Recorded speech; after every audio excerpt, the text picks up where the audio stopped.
The following presentation is in two parts. First, an overview as to why today's market-based economic system is inherently unstable and must be changed if we have any expectation of a sustainable future. Second, a general assessment of what a sustainable economic system would be, inferred from what modern understandings in public health and basic sustainability science has taught us, along with an exploration of how transition can be made from where we are today into this more viable and workable economy. It is the opinion of this author that today's economic system has adapted over a very long period of time since the core inflection point of the Neolithic Revolution, and while the system has accomplished a degree of wealth creation and societal advancement, it has done so in a manner that cannot be sustained, as the negative consequences now arising are outpacing the positive consequences. Even more, as will be touched upon, the traditional political route to influence societal change has now become marginally effective. While education is critical, along with shifting of social values, traditional democracy and the public lobbying of governmental representatives to initiate relevant institutional or economic change appears to be hindered to such a degree that such a process can no longer be trusted or relied upon, at least not exclusively. It's going to take the building from the grassroots up of an internal, parallel system of economy which can be strategically expanded, effectively deflating the system we have now, pulling people from the old into the new through new incentives that are actively rewarded. However, before we begin, please note that the following is a crude summation. Certain propositions offered will not be with much expansion due to time restraints both in development and the fact that a full treatment would be many, many hours long. As a follow-up to prior works, a book will be created along with a white paper, and I'm also in the process of film development to explore similar ideas. I would like to offer anyone watching this presentation a free copy of my 2017 book, The New Human Rights Movement, if you would like to understand some more about the subject matter. Simply email me through my website, peterjoseph.info, and I will email you a PDF copy. So let's begin. Part 1. The Anti-Economy. In Greek, the root of the word economy means management of a household.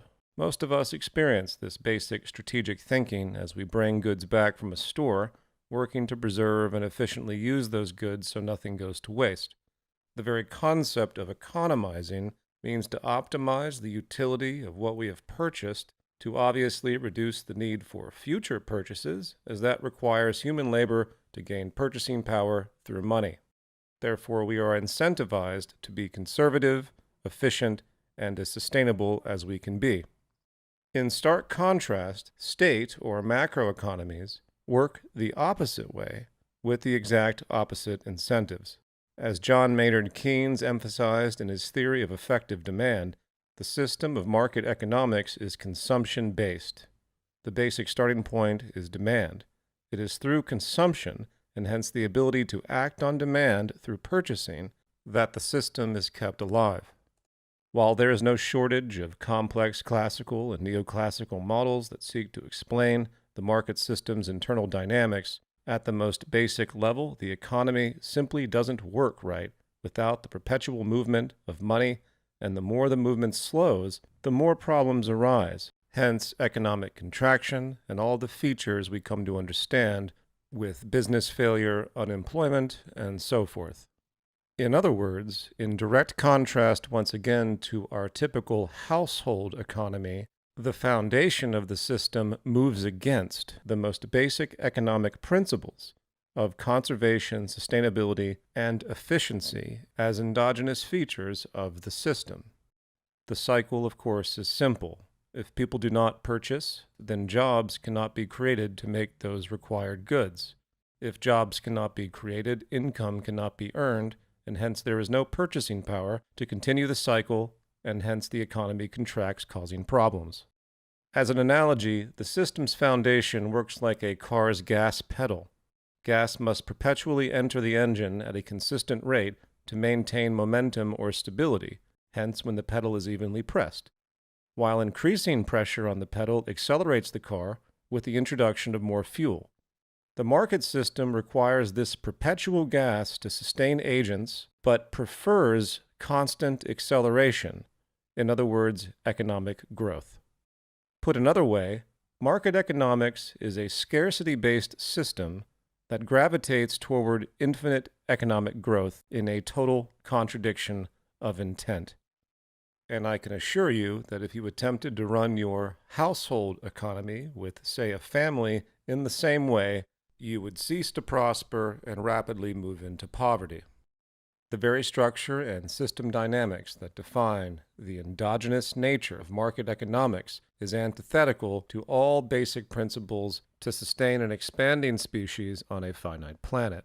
Because conservation, efficiency, and sustainability is not incentivized, while constant use, waste, throwaway, turnover, and consumption is. The very basis of economics and the most powerful trajectory of our scientific advancement is doing more with less. Stunningly, the more we advance efficiency technologically, doing more with less, or what Buckminster Fuller called ephemeralization, the more we actually inhibit the internal success of the market economy. Now, due to time, I'm not going to walk through all of the feedback loops that keep reinforcing a gravitation toward infinite growth, but let me quickly say that there are roughly four, with the first and most foundational issue being what is just talked about, which I call the need for cyclical consumption. Hence, constant turnover to create jobs, to create purchasing power, as if one person is digging a ditch, throwing the dirt out, while another person is taking the dirt and throwing it back in, so the other person has incentive or motivation to come back and do it again in a cycle of perpetually digging and filling ditches, which is not an absurd analogy to what this economy actually is. However, very quickly, the second thing to look at is the debt-based monetary system, where money is created out of debt, interest is charged on that debt, and that interest does not exist in the principal money supply, constantly creating deficit that must be compensated for, either pushing the need for more employment and consumption and growth so people can try and get out of debt, which of course just displaces the debt, or the fact that debt being the foundation of money always means that debt has to be carried by somebody in parallel to the existing money supply. In other words, for there to be $1 trillion in an economy, there must also be $1 trillion worth of debt, and while some people may have that money as wealth or income, others are going to be carrying it as debt or liability. This pressure from the financial system creates a perpetual incentive to submit to the system to keep economic turnover going in an endless pursuit to relieve one's personal debt stress, which at the end of the day, on the macro level, is actually impossible to relieve, functioning like a game of musical chairs. Now, the third issue to quickly touch upon has to do with the very nature of competitive self-regulation in the sense of how inter-business dynamics force each company to push harder and harder, seeking capital accumulation in order to maintain market share. Much more could be detailed on this point, but let it be said that this very basic competitive arrangement forces unnecessary economic expansion because of the need for economies of scale within a company in order for it to remain competitive through market efficiency. This is a fatal flaw of having a system foundationally based on competition amongst many other flaws. And finally, the fourth issue to talk about is the sociological consequence of a culture that has been saturated with the consumption ethic.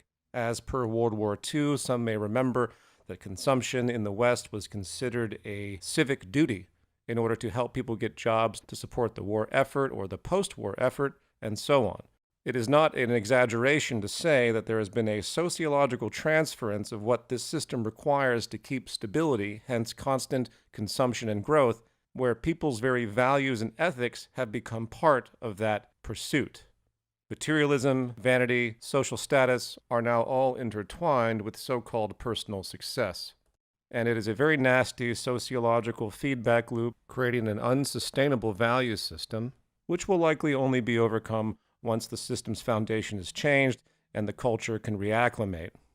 No one needs a PhD in philosophy to understand the moral problem with people obsessed with infinite wants, materialism, and consumerism, with no sense of limit, striving to be billionaires with 50-room mansions and private jets, and how utterly neurotic and wrong that is from the standpoint of any species inhabiting a finite planet.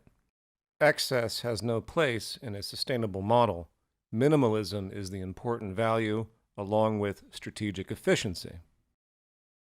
So that is loop one to be aware of, the system's perpetual drive for consumption, growth, and ultimately the manifestation of perpetual waste, which is undeniably uneconomical.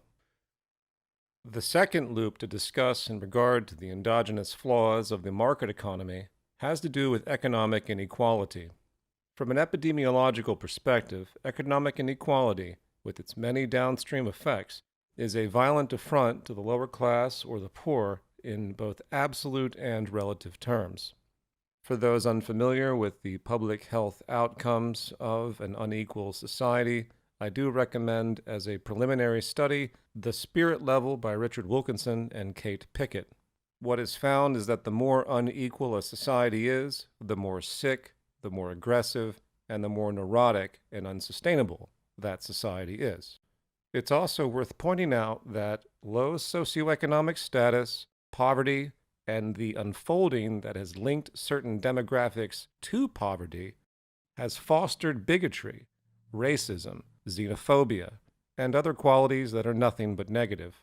In fact, if you look carefully at the civil and human rights movements of the world, they have almost exclusively revolved around people trying to get out of the oppressive state of poverty, dealing with effectively a class war between the haves and the have-nots, the owners and the workers, the colonialists and the vassals, and so forth. This gravitation toward socioeconomic hierarchy is not a positive feature of society and is ultimately a highly destabilizing one that will get far worse in the conflict-generating tensions as the environmental crises that we are seeing starts to get worse. Wars, mass migration, gang behavior, terrorism, general crime, all of these features are linked to socioeconomic inequality. In fact, in the words of Harvard researcher James Gilligan, a foremost expert on the causes of violence, he explicitly states that the best thing you can do to relieve violence on the planet is to reduce economic inequality. All of that said, the question now is what is causing the inequality? If you look at neoclassical theory, they tend to say that technological change and the skills required is the cause. Pop psychology and pop culture also have perspectives that somehow social stratification is built into us as a kind of human nature. This faulty intuition, carried over from analysis of, say, chimpanzees and other primate brethren, is actually untenable, and the anthropological history of humankind is that of great flexibility, not fixed responses. What I'm getting at is that the socioeconomic inequality, the economic inequality that we see in the world today with the vast differentials, the Gini coefficients, the 2 or 3 people that own more money than billions and billions, is not a consequence of anything but the actual mathematical mechanics of the market economy. As modern mathematicians are coming to realize, even if you gave everyone an equal playing field and had them begin competitively trading, with everyone having the same amount of money, the process inherent to the competitive aspect will inevitably gravitate money from the majority to the minority. In models put forward by mathematician Bruce Boghossian, who is also the author of an excellent Scientific American article called Is Inequality Inevitable? Without any intervention, the system's dynamics always move toward oligarchy, or a very small number of people owning the vast majority of wealth. This type of work is corroborated from different angles as well, such as Thomas Piketty's Capital in the 21st Century, where he comes to the conclusion from a different angle that the system moves towards inequality by nature. So what we have here is an economy that forces vast differences in the wealth and income of people, irrespective of their fortitude, talent, and skills. Meaning, in the broadest sense, that the system is going to do what it does anyway, regardless of the nuances of differences between people, competitive behaviors, innovation, dedication, and so on.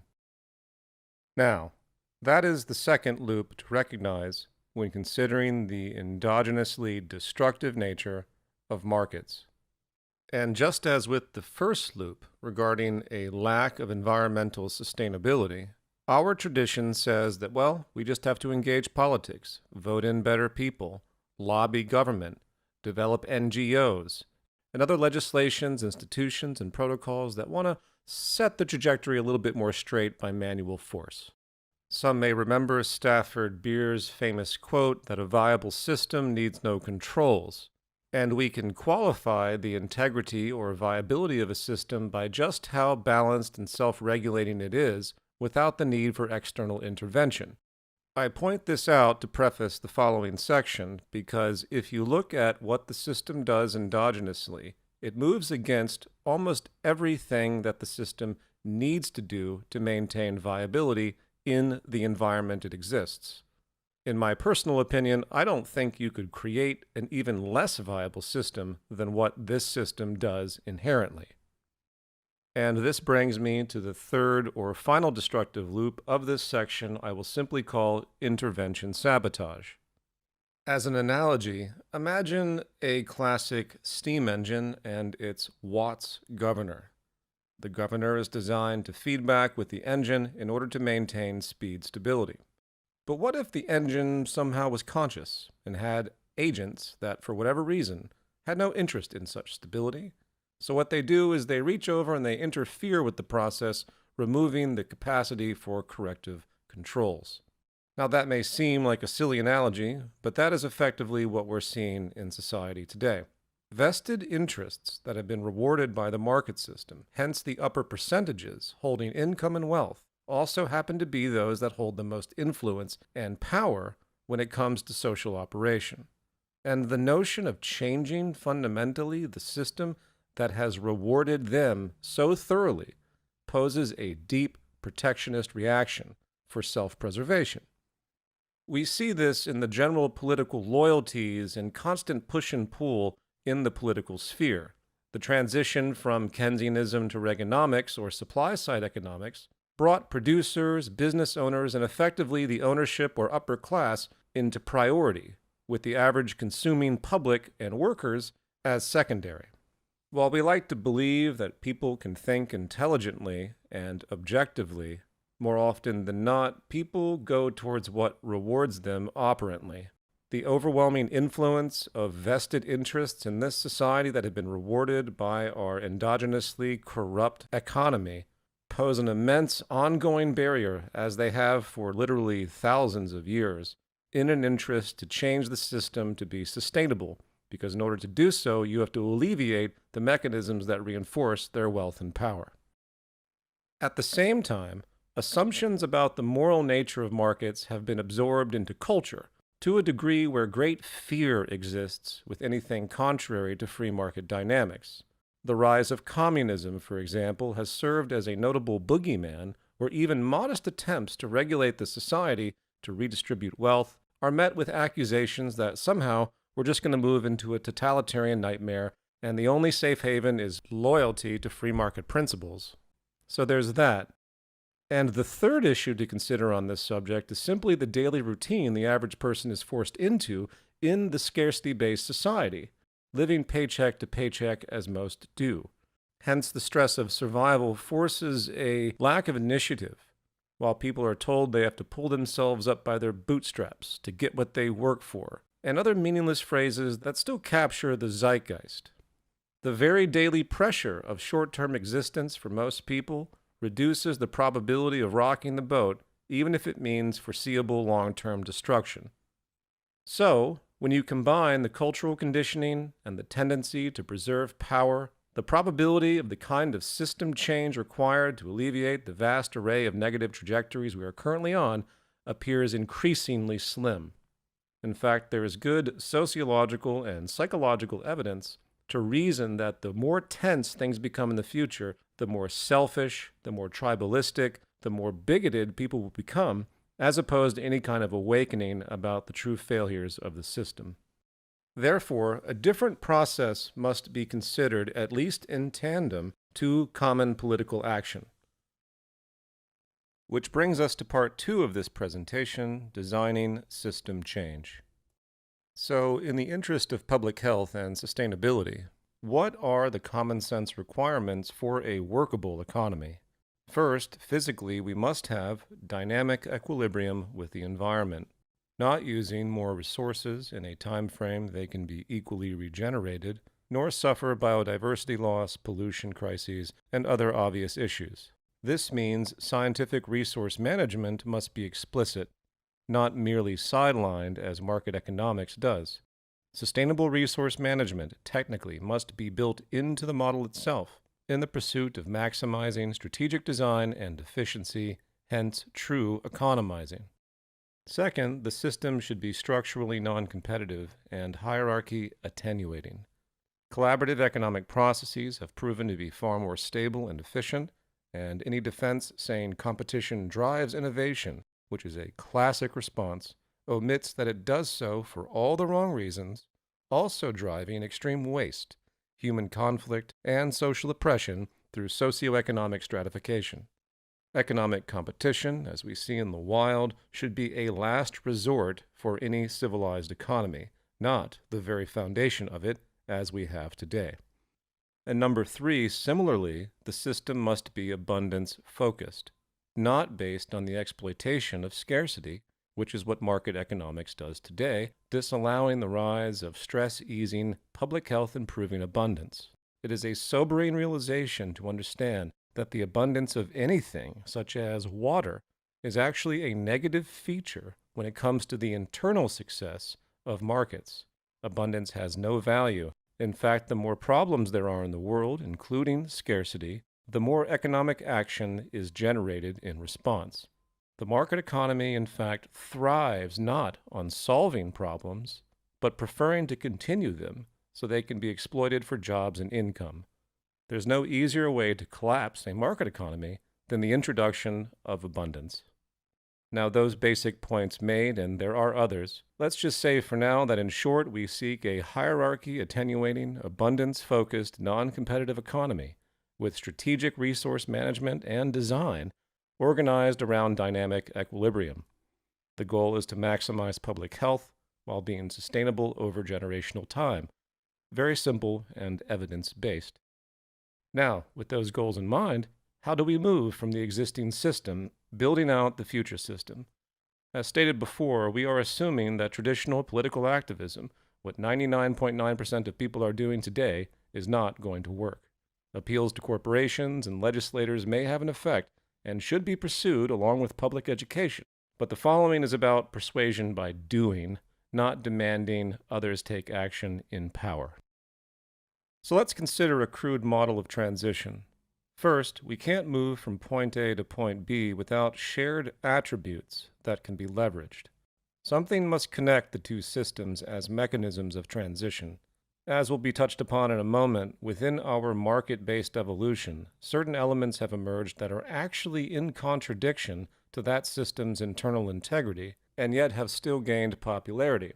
And those contradictions are actually in support of the new system, and hence can be exploited as leverage.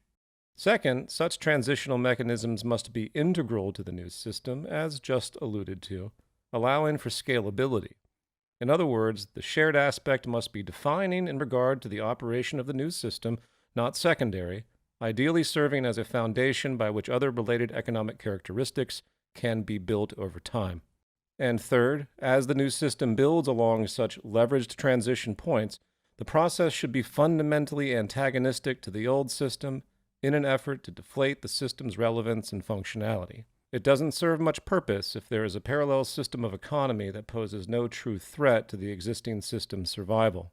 There must be a fundamental coercion and pressure built into the mechanisms and developing structure, incentivizing people to join the new system as the old system continues to falter. Now, in the next and final subsection, we're going to talk about two levels of this. First, economic attributes currently in existence, though structurally limited by the existing system, can lead to be integral in the organization of the new economy.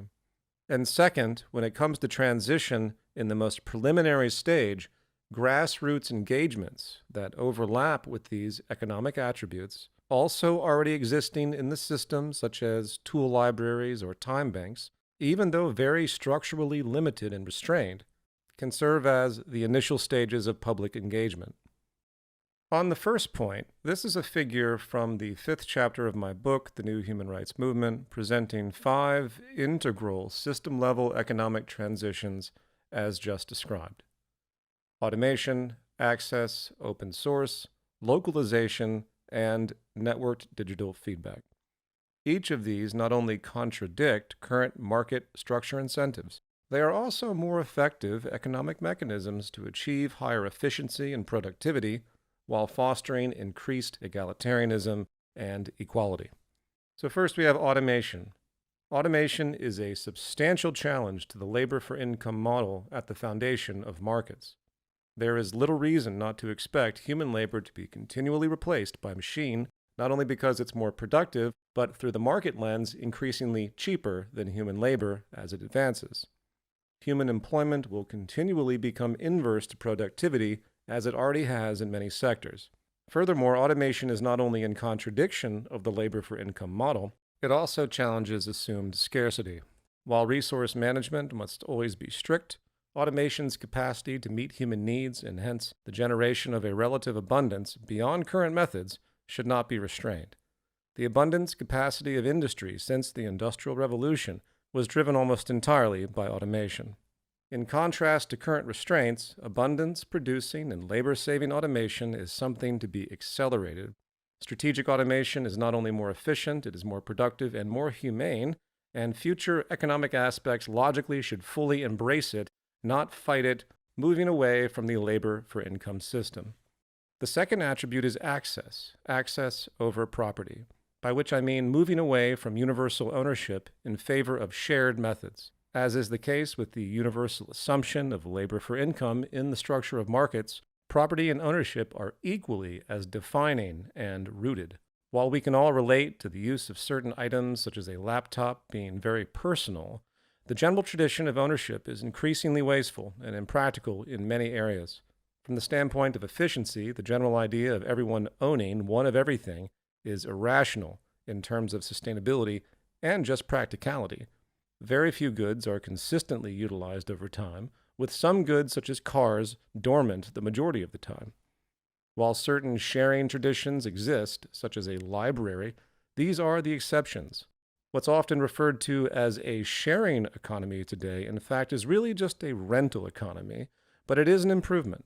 Just as society idealizes today automated cars serving as taxis or Ubers in the future, where people do not need to own their own car, gaining access as they need it, it's important to remember that it's also about saving industrial resources, reducing land pressure, and other economic factors, by which this gravitation towards access should be extended to everything whenever possible.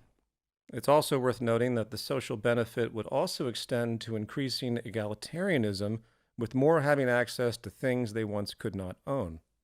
A goal of a future, more sustainable system would be to create access abundance for as many goods and services as possible, working to generate dynamic networks.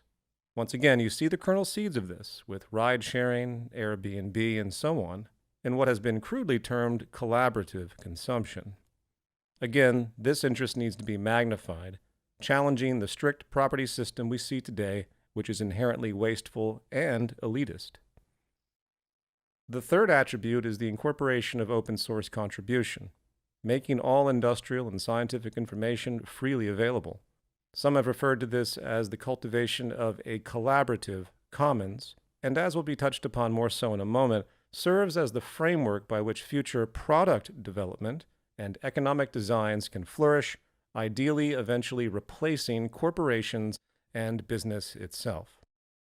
While there is a kind of common sense that ideas should be shared because more minds are better than one if strategically organized, The market economy does not like this and moves against this explicitly under the umbrella of preserving private intellectual property for the sake of future income and profits by the owners. This deeply inhibits intellectual development. While currently there is indeed a community of open source pioneers out there, such as those that developed Linux long ago, there is also this fundamental restraint holding it back, which needs to be overcome in transition, where open source becomes the norm, not the exception. The fourth attribute is localization, which is very straightforward. In contrast to globalization, localization is about regaining efficiency, hence reducing waste, by locally producing as much as technically possible, streamlining the supply chain. Extraction, production, distribution, and recycling should be subject to design itself, organized in closest proximity to a given grouped population. Seems like common sense, but today, due to cost efficiency and resource and labor exploitation, commodities and goods are moved all around the world unnecessarily. The average American food plate moves about 2,000 miles before it lands on somebody's table. It is nothing but absurd to be importing strawberries from Brazil when you have the means to produce them locally through advanced agricultural methods. Hence, macroeconomic organization needs to be strategic and linked to the needs of particular regions, localized in an effort to reduce waste. And the fifth and final attribute in this context to address, in terms of transitional characteristics to be amplified as integral to the structure of the new economy, networked digital feedback. The best example of this is popularized today as the Internet of Things. It's about networking technology to optimize information flows. It goes without saying that active feedback is integral to proper economic understanding and unfolding. Knowing what's going on in near real time will allow for rapid awareness of economic problems. It also compensates for a long-standing debate most popularized by Austrian economist Ludwig von Mises in his work Economic Calculation in the Socialist Commonwealth, which is held up today to argue that the dynamics of price through trade creates information that simply cannot be obtained in any other way about public preferences, supply and demand, value, and so forth. This is a very old and arcane assumption. Modern technology will allow society to move away from price reliance, and in many cases, as abundance is generated, away in fact from trade itself. There is no reason to trade in a condition of general abundance.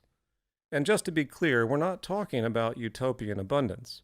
We're talking about overshooting in production strategically existing demands of a given regional population, and by extension the global population, due to feedback. Through real-time networked strategic economic management through feedback, we can easily figure out what's going on and what's needed, what needs to be corrected, and so on. In the exact same way, in fact, modern production inventory systems of companies do every day, even though it's only internally and more myopic. Now, with those 5 attributes introduced, it should be increasingly clear that what we're going for here is a system mostly without a market, needless to say, as emphasized earlier, given the flaws of the system fundamentally. Does it mean markets do not exist at all? Not necessarily. They would simply be used in the most extreme circumstances of scarcity. Moving on, and before we conclude this presentation with one of the more subjective and difficult areas of focus, as we try to think about a scalable system that could be built from scratch to replace the current economy, I would like to comment on the research and development side of this pursuit. As touched upon a moment ago, collaborative open source design, if properly organized, provides a method to replace business institutions as we know them. Just as collaborators came together to design Linux, a very popular and stable operating system that is open source, so can collaborators come together to design anything, particularly now with advancements in computer-aided engineering. CAD systems, computer-aided design as they're called, have been advancing to a point where artificial intelligence, physics properties, and other elements are incorporated to assist product design. It's not difficult to imagine an online system of engagement that allows parties to organize toward the design of a given good, such as a car or a laptop or a cell phone or anything. With the rise of artificial intelligence, as we see rapidly moving today, what we can expect is that good design will begin to emerge as a semi-automated process. Humans will no longer sit around trying to put together, say, an automobile part by part. Rather, artificial intelligence will digest the engineering information and will be able to output preliminary models based on the goals of the programmers as input. From there, perfections can be made in a collaborative open source environment. So in tandem with what I will be describing next, online systems need to begin developing now that imitate or use this process in whatever minimal form. While we do have examples that are similar, such as GitHub, the notion of expanding collaborative design in advanced open source networks with artificial intelligence assistance is paramount. While this development omits how access to resources will be gained in the current private property world of today, the exercise itself would prove the potential. Anyway, much more could be said on this engagement and educational initiative, including what goes on under the hood of such a program to ensure sustainability protocols, maintaining dynamic equilibrium, and other filters, if you will, which I'm going to leave for another time to discuss. Now, just as we have emerging economic characteristics that stand in contradiction to the fundamental logic and incentives of markets, which can be exploited and harnessed to empower a new system, so do we have grassroots processes and initiatives that exist today in micro form that ideally can be expanded and amplified toward the same end. It's interesting to see how across the world over time, pockets of people have moved against the foundation of markets in many ways, but there's no unifying link between them. It's disparate. Tool libraries or access libraries, mutual credit systems, time banks, package-free shops, zero-waste communities, production collectives, open-source free distribution communities, design communities, peer-to-peer decentralization, and many other counter-market ideas persist in small detached pockets. And many of these practices contain one or more of the attributes we just spoke about in regard to automation, access, open source, localization, and digital network feedback to one degree or another. Hence, it's not impossible to consider how such practices can be strategically organized as one transitional system where people begin to engage in these non-market-based networks for economic needs as the system scales out into a larger parallel system, eventually overriding the old if done strategically well enough.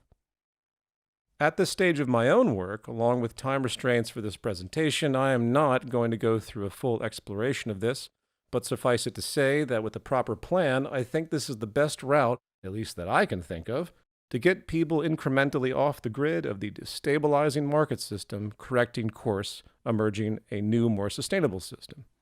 For example, the establishment of a time bank could initially serve as a way to exchange labor in primitive form, creating, say, a blockchain-based credit system that has none of the attributes of the existing monetary system. We're not talking about Bitcoin. Such a credit system would have non-transferable, non-value-changing units. For those familiar with time banks as they have been practiced, it's important to understand that they are very crude at this stage, but development could be pursued around average utility to create more divisibility between time units so different forms of labor can find parallel labor without objection. In other words, without the problem of value differentials. Oh, is this person mowing the lawn doing the same skill as someone programming a computer? And so forth. Hence, time bank systems can not only serve as a mechanism for direct time barter between parties, such credits can also be used to obtain access from other mediums such as access libraries, community food programs, production collectives, transport sharing systems, communication means, and so forth. While I apologize for the vagueness of all of this, let's take an example in regard to a production collective, as I call it.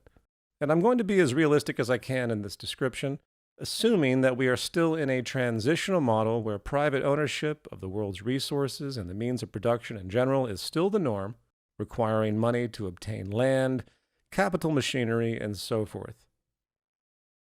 As many are familiar with, business collectives sparsely exist across the world. The idea of employee-owned businesses, so to speak, have been around for a long time.